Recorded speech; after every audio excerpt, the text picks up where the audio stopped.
As the waves crash against the rocky coast of Brittany, whispers of an ancient legend can be heard in the wind. The story of Caris, the sunken city, has been passed down through generations.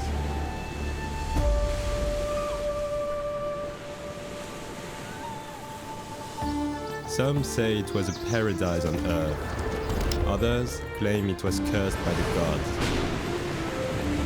Its fate remains a mystery, lost to the depths of the sea. But on stormy nights, some swear they can hear the distant chiming of the city's church bells. They tell a warning to the living not to repeat the mistakes of the past.